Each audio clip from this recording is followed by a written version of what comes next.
Assalamualaikum warahmatullahi wabarakatuh Kang Bro. Ketemu lagi dengan IWP Kang Mas Cak. Baru saja sampean pasti tahu para pembalap sudah menyelesaikan free practice di hari pertama, hari Jumat di Motegi Jepang. Dan teman-teman semuanya, ini adalah sebuah sirkuit yang sangat berbeda dengan Mandalika, baik dari layoutnya, baik dari cuacanya yang betul-betul dingin Cak. Jadi sama tahu sendiri di Mandalika kemarin para pembalap sudah merasakan bagaimana panasnya Lombok. Lebih baik Cak, kalau kemarin kita sempat keluar ya, ada 20 menitan, setengah jam, sejam tuh kepala dasi sampai ceko-ceko Cak. Saking memang panasnya setengah modar lah ya. Karena memang teman-teman, informasi yang kita dapatkan di Mandalika kemarin, ground atau bawah atau aspal suhunya bisa mencapai 63 derajat Celcius. Ini sangat panas. Dan itulah yang membuat akhirnya tontonan banyak yang nggak bisa kita prediksi, termasuk Enea Bastianini yang crash. Nah teman-teman semuanya, dari sana Cak, para pembalap sudah langsung melesat pergi ke Jepang. Jadi per hari ini baru saja para pembalap bahkan sudah menyelesaikan free practice di hari pertama. Jadi informasi yang kita dapatkan hari ini ternyata Motegi Jepang sudah diselimuti cuaca yang cukup, ya kita katakan memang cukup buruk ya. Jadi dari semalam, kemudian di pagi hari juga hujan ya, walaupun gak deras banget, tapi cuaca tersebut sudah membuat atau mampu membuat aspal basah. Dan di pagi hari teman-teman semuanya, ternyata kita nggak pernah menyangka Cak, bahwa Marquez di pagi hari di Jepang suffering Cak. Jadi teman-teman, free practice di hari pertama pada pagi hari ternyata Marquez problem. Marquez bahkan hanya menjadi pembalap terkencang ke-7 tanpa mampu berbuat banyak. Dan ini di luar prediksi kita, karena seperti yang kita tahu bahwa Marquez biasanya bagus pada kondisi low traction dan pada kondisi cuaca yang buruk dan juga aspalnya licin, tapi ternyata faktanya Marquez kesulitan. Nah, yang sekarang pertanyaan begini, ada apa dengan Marquez, kenapa pada pagi hari problem? Jadi teman-teman, informasi yang kita dapatkan memang Marquez masih mencoba mencari levelnya seperti apa, mencoba mencari feelingnya seperti apa, dan juga mencoba mengumpulkan data. Karena memang data di tahun kemarin yang notabene dia bersama Honda tidak bisa dipakai di Motegi. Jadi pada pagi hari informasinya, Mark mengumpulkan datanya, Mark mencoba untuk mempelajari racing lainnya, karena racing line yang sudah dipelajari di masa lalu tidak bisa digunakan pada GP23. Sekali lagi teman-teman semuanya, karakter dari GP23 beda dengan Honda RCV. Jadi semua racing line yang sudah dipelajari Marquez selama bertahun-tahun tidak bisa digunakan pada kondisi motor baru dengan GP23. Makanya pada pagi hari informasinya memang Mark sedang belajar mengumpulkan data dan ternyata berhasil Cak. Jadi per hari ini selesai sesi free practice, dipastikan Marc Marquez menjadi pembalap terkencang kedua di belakang Binder, hanya kalah tipis banget dari Binder time attackingnya. Dan teman-teman semuanya, ini yang menarik ya teman-teman. Jadi gini Cak, kita lihat bahwa di Mandalika semua pasukan Ducati very fast. Jadi Ducati memang memiliki kekuatan di sana. Ducati memiliki contact speed yang sangat kencang dan juga stable.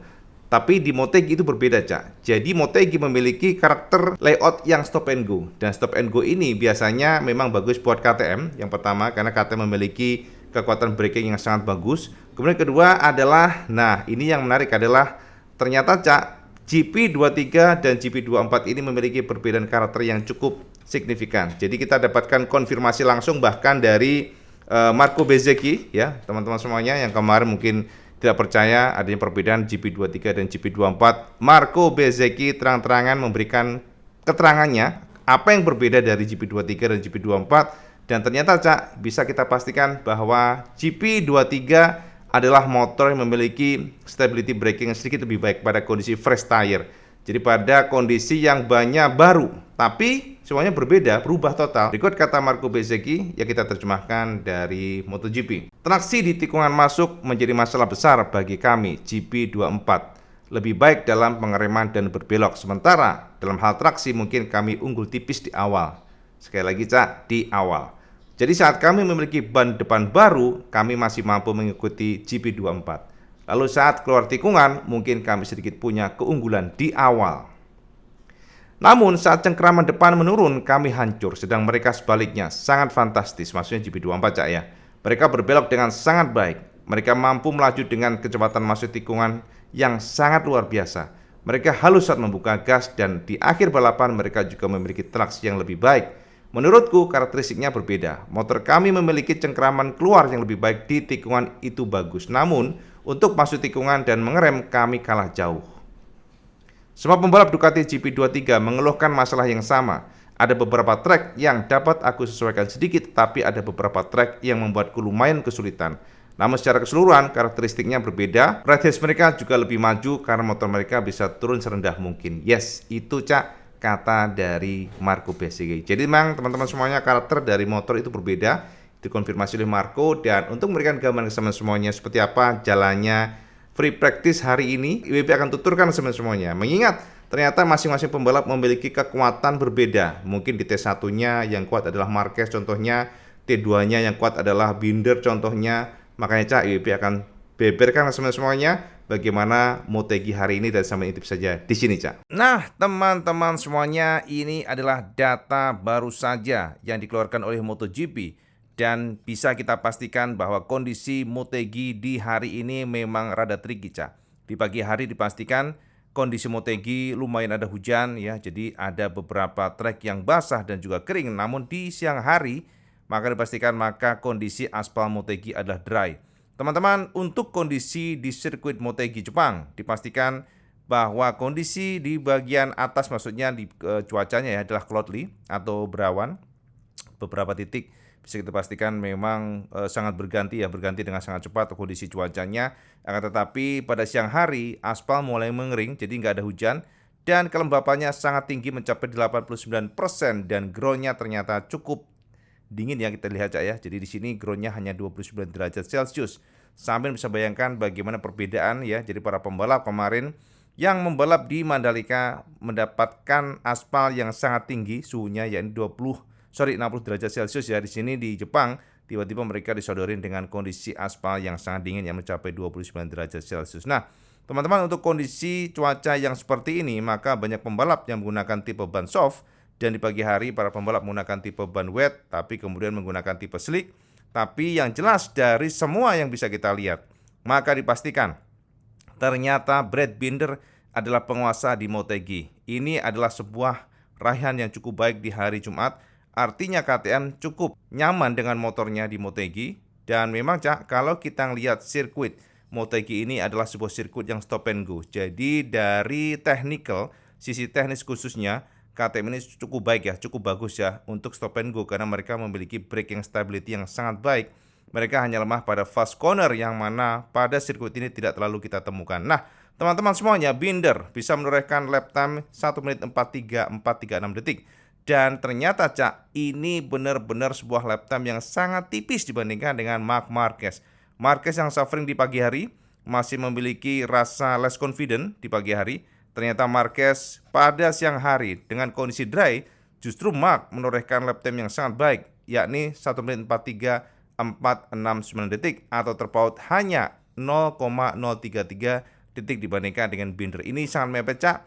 Dan kemudian Kang Mas, ternyata Marquez juga berhasil mengalahkan lap time dari Martin, yang mana hari ini ya, di pagi hari ini, dan sore hari maksudnya ya, di sore hari Motegi, Martin harus puas di posisi ketiga. Dan ini membuat Martin tetap menjadi pembalap terbaik GP24, bahkan mengungguli Pecco Bagnaia. Sementara Kang Mas ya, setelah Martin, yes, Pedro Acosta, si bocah ajaib Kang Mas. Jadi Acosta kembali lagi menunjukkan kekuatannya. Pedro semakin nyaman dengan motornya, dan Acosta menorehkan waktu yang sangat baik. Dan sekarang bisa kita pastikan setelah tampil cemerlang di Mandalika, Acosta menjadi pembalap terkencang KTM dan nongkrong di posisi keempat. Kemudian Enea Bastian ini Cak, setelah heavy crash hari ini, ternyata Enea Bastian ini mampu menjadi pembalap factory terkencang dengan menorehkan waktu 1 menit 4.3605 detik dan terpaut 0,163 detik dibandingkan dengan Brad Binder. Dan kemudian setelahnya adalah Viñales. Aprilia ternyata cukup baik pula Cak di sini di Motegi, dan Aprilia adalah salah satu motor yang memang dari kacamata kita sebenarnya ya cukup suffering pada kondisi stop and go, karena kita mendapatkan informasi dari Alex Spargaro di tahun 2024 Aprilia memiliki problem dengan stability braking. Jadi pengeremannya masih kurang, tapi ternyata Viñales mampu menunjukkan bahwa dia memang sangat bagus di Motegi. Kemudian ketujuh Cak, Pecco Bagnaia. Yes, kita nggak pernah menyangka Cak, Pecco ternyata sedikit kesulitan pada kondisi pagi ataupun siang hari. Pecco tidak memiliki feeling yang sempurna. Bahasanya Cak, nggak perfect banget ya. Karena kita lihat Di pagi juga nggak bisa menjadi pembalap terkencang, dan di siang hari ternyata Pecco justru bisa kepastikan agak kesulitan, dan Pecco hanya menjadi pembalap terkencang ketujuh time attack-nya, best lap-nya, dan kita lihat di sini terpaut 0,318 detik dibandingkan Binder. Nah, kemudian ke-8 Alex Marquez menjadi penegas bahwa Grace ini ternyata cukup baik di Motegi, dan ke-9 adalah Fabio Giantonio. Artinya GP23 maksudnya yang menguasai di Motegi adalah pasukan dari Grace ini. Kemudian kita lihat di sini Marco Bezzecchi menjadi pembalap terkencang ke-10, melengkapi Vira 46 tim menjadi pembalap yang mengisi terbaik ke top 10 ya Cak ya. Dan kemudian ke-11 Jack Miller, 12 Nakagami. Yes, Nakagami sebagai pembalap Jepang, sebagai tuan rumah ternyata mampu menunjukkan kecepatannya. Nakagami menorehkan waktu 1 menit 44,258 detik atau lebih lambat 0,8 detik dibandingkan dengan Binder. Ya memang kalau kita lihat Cak, secara lap time-nya lumayan, tapi nggak jauh-jauh amat, jadi masih ada harapan bagi Honda untuk mencoba catching up. Teman-teman, memang Honda kita lihat pelan dan pasti mulai menunjukkan perubahan signifikan setelah mereka mencoba aero yang baru. Aero yang dianggap sebagai aero kopian ya. Ya, banyak mengatakan itu adalah sebuah aero yang sangat mirip dengan Aprilia dan juga Ducati, kombinasi Cak dengan ground effect-nya, dan ternyata Nakagami merasakan motor dari RCV ini lebih baik dibandingkan dengan sebelumnya. Jadi turning ability-nya meningkat untuk berbelok maksudnya Cak ya, dan ini menjadi salah satu kekuatan dari RCV yang per Misano menggunakan aero terbaru. Nah, kemudian Cak, 13 Morbidelli ternyata suffering di Motegi. Walaupun menggunakan GP24, Morbidelli hanya mampu menorehkan lap time 1 menit 44,326 detik. Menjadi penegas bahwa Morbidelli masih belum klik dengan motornya. Dan 14 adalah Fabio Quartararo. Yes, Fabio menjadi pembalap Yamaha terkencang atau menjadi pembalap dengan pabrikan Jepang terkencang kedua setelah Nakagami. Dan ternyata Cak, dari beberapa informasi, Yamaha masih problem dengan traction ban belakang. Jadi sejauh ini walaupun turning ability sama Cak meningkat karena menggunakan sasis baru dan juga beberapa sentuhan baru, tapi kata Fabio masih lemah pada sisi akselerasi dan juga power yang dikatakan less power. Jadi ini adalah salah satu PR Yamaha, makanya mereka mencoba meracik engine V4 nantinya, dan sekarang sudah betul-betul serius menuju ke sana Cak. Nah, ke-15 adalah Alex Espargaro Kang Mas. Bisa kita pastikan memang Alex kurang nyaman dengan kondisi Motegi.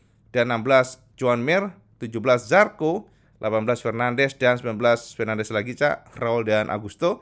20 Alex Rins yang nggak tahu kenapa ya, kita lihat ternyata Alex Rins sejauh ini belum juga merasa klik dengan Yamaha, walaupun dia sangat luar biasa dengan Suzuki, tapi bisa kita pastikan Alex Rins memang suffering. Kemudian 21 Kang Mas ya, bisa kita pastikan Luca Marini menjadi pembalap Honda terbuncit di sini Cak, karena memang 22 dan 23 adalah pembalap ya kita katakan pembalap tester.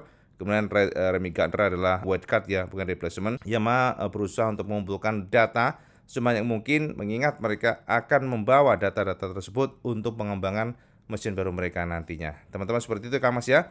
Jadi dengan kondisi first time menggunakan Ducati di Motegi, ternyata Marquez masih menjadi pembalap yang cukup menjanjikan.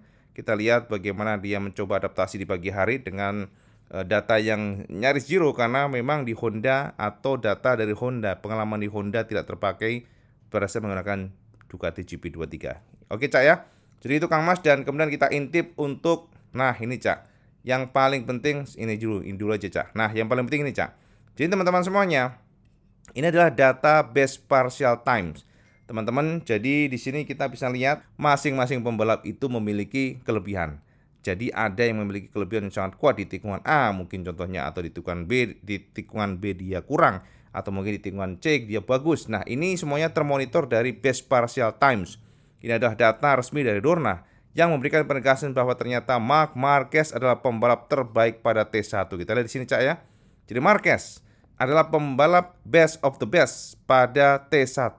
Jadi kalau kita lihat di sini, Marquez menorehkan lap time yang memang bagus, jadi lap time-nya cepat, dan disusul oleh Pedro Acosta. Sementara teman-teman semuanya, Jorge Martin menjadi pembalap terkencang ketiga pada T1 untuk lap time-nya, jadi untuk kecepatannya, dan kemudian disusul oleh Bastianini dan Binder. Baru ke-6 adalah Bagnaia atau Pecco. Nah, teman-teman semuanya, di sini adalah salah satu bukti bahwa Marquez memang tak terkalahkan pada T1. Kemudian T2, Cak. Nah, T2 ini ternyata yang menjadi pemenang adalah Binder. Jadi setelah Marquez menguasai T1, pada saat masuk ke T2, Brad Binder lah yang menjadi pembalap terbaik. Binder menorehkan waktu yang juga terkencang di sini. Dan ternyata, Cak, kita nggak nyangka Pecco yang pada T1 agak gedodoran, di mana Pecco menjadi pembalap dengan ranking ke-6 untuk lap time-nya pada saat masuk T1. Tapi Pecco berhasil menjadi pembalap terbaik kedua pada T2. Jadi ini kita lihat bahwa performa dari Pecco agak kendor di T1, tapi melesat pada T2. Tapi Martin ternyata konsisten hanya di posisi ketiga. Jadi konsistensi dari Martin ini kita lihat pada T2, dan Viñales ternyata sangat kuat sekali pada T2. Jadi kalau kita lihat di sini Viñales T1 agak kurang ya, karena memang teman-teman semuanya T1 ini biasanya adalah hard braking. Problem dari Aprilia adalah hard braking, dan teman-teman semuanya untuk T2 maka bisa kita pastikan Viñales melesat keempat, Enea Bastianini dan juga Morbidelli. Yes, Morbidelli yang tidak kelihatan kuat di T1 ternyata T2 sangat bagus. Nah, kemudian kita intip untuk T3. Ternyata Pecco adalah best of the best, Kang Mas. Jadi Pecco yang lemah pada T1 cukup kuat di T2, dan ternyata pada T3 dia tak terkalahkan. Ini lihat ya, T2 ini memang Marquez kita lihat kendor banget ya. Marquez justru bahkan kita lihat di posisi ke-8 terkencang. Sementara T3 ternyata Marquez melesat lagi di posisi kedua di belakang Pecco dengan lap time-nya yang juga sangat baik. Kemudian Martin, yes, Martin konsisten banget, Cak. Nangkringnya di posisi ketiga, terus kemudian juga disusul Binder, Bastianini dan juga Viñales. Jadi teman-teman, yang kuat pada T3 adalah Pecco, Marquez dan juga Martin. Sementara T2, Binder, Pecco dan Martin, dan yang T1 adalah Marc Marquez. Dan kemudian T4 adalah Pedro Acosta. Tidak menyangka, Pedro adalah pembalap yang terbaik pada saat memasuki T4. Dan disusul oleh Brad Binder kedua, artinya memang untuk mesin KTM, T4 ini very strong. Makanya kalau kita lihat Acosta dan Binder memiliki kemampuan atau kecepatan, maksudnya kecepatan sangat baik, disusul oleh Enea Bastianini dan juga Marc Marquez. Ternyata di sini Pecco suffering pada T4 dan Pecco melorot lagi pada T4 ini. Jadi teman-teman, ini gambaran semuanya buat sampean bagaimana pace masing-masing pembalap. Jadi ada sektor yang kuat, ada sektor yang lemah, semuanya tergambar dengan jelas dari lap time yang bisa kita suguhkan barusan ke semuanya. Dan terakhir adalah mengenai top speed, Cak. Pecco Bagnaia, teman-teman semuanya menjadi pembalap terkencang. Yes, mesin GP24 ternyata best of the best soal top speed, di mana Pecco menorehkan top speed di 315,7 km per jam, disusul Pedro Acosta. Mesin KTM adalah mesin yang very fast ya untuk top speednya, di mana Pedro dan Binder menorehkan top speed 314,8 km per jam, satunya 313,9 km per jam. Dan dua-duanya ini adalah mesin dari KTM. Baru kemudian disusul Alex Espargaro dengan Aprilianya 313,0 ya, jadi 313 km per jam. Baru Enea Bastianini, Ducati, Aprilia dan sebagainya. Dan ternyata Johann Zarco dengan Hondanya, ya kan Kang Mas ya, jadi Honda ternyata adalah menjadi motor terkencang Jepang maksudnya ya, dengan Zarco di angka 311,2 km per jam. Baru kelihatan di sini, Cak, Yamaha very low speed. Kita lihat di sini memang horsepower Yamaha dikurangin banyak, dan Remy Gardner, Fabio Quartararo menjadi pembalap terbuncit soal top speed dengan 307,6 km per jam serta 306,8 km per jam. Ini gambarnya buat semuanya, Cak, termasuk juga Marc Marquez yang kita lihat, Kang Mas ya. Jadi Marquez di sini juga ternyata bukanlah yang terbaik, Kang Mas ya. Jadi Marquez justru paling buncit juga, paling buncit ketiga top speednya dibandingkan dengan pembalap lainnya. Tapi hebatnya, Cak, pada T1, nah ini malah dia very strong. Ya kan, di sini very strong. T1 sangat terkencang pada saat memasuki T1. Kira-kira demikian, Kang Mas ya, gambar bersama semuanya pada hari Jumat Motegi hari ini. Semoga memberikan bayangan semuanya seperti apa kecepatan dan potensi dari masing-masing pembalap. Semoga mencerahkan, Cak. Dan kabar paling hot lainnya adalah, Cak, ternyata secara resmi Honda Racing Corporation mengumumkan bergabungnya Romano Albesiano sebagai Technical Director di HRC. Romano adalah sosok penting di Aprilia, dan ternyata, Cak, bisa kita pastikan bahwa HRC pada akhirnya mulai tahun depan mengangkat Romano menjadi Technical Director. Yang ini artinya Albesiano nantinya dipercaya untuk mengembangkan motor HRC, motor RCV, Dan ini tentu sangat menarik untuk kita lihat. Mengingat Romano Albesiano adalah seorang Italiano yang memiliki pengalaman selama 3 dekade di racing MotoGP, dan tentu ini akan menjadi sesuatu hal yang menarik untuk kita pantau. Kemudian Cak, dengan hengkangnya Romano Albesiano, maka ternyata dipastikan bahwa Staralicini, nah teman-teman pasti tahu Fabiano Staralicini yang tidak diperpanjang di KTM atau mungkin tidak bergabung lagi di KTM mulai tahun depan, ternyata Fabiano Staralicini secara resmi akan menggantikan posisi Romano Albesiano. Jadi Cak, Staralicini yang memiliki pengalaman di Ducati termasuk juga KTM, maka dipastikan akan menjadi Technical Director Aprilia mulai GP Valencia. Artinya mulai tahun depan Albesiano akan digantikan dengan Staralicini. Jadi Albesiano bergabung dengan HRC, sementara posisinya digantikan oleh Staralicini. Ini seru Kang Mas, asli seru nih Cak. Nah gitu Kang Mas ya, jadi sudah padang jinglang, terang benderang ya.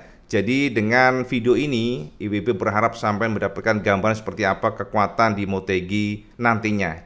Tapi teman-teman sekali lagi, ini masih awal banget di hari Jumat. Hari Jumat adalah para pembalap mencoba mencari settingan, dan kita lihat ternyata Pecco feelingnya masih kurang klop, feelingnya masih kurang betul-betul 100%. Sepertinya memang kalau kita lihat dari masa lalu, Pecco ini bukanlah pembalap yang sangat luar biasa di Motegi. Jadi kalau kita lihat Pecco masih adaptasi, Pecco mencari settingan-settingan. Dan ini juga kelihatan dari Martin, yang sebenarnya Martin cukup baik, tapi ternyata Martin juga masih pada kondisi yang agak riskan sebenarnya soal kecepatan ya.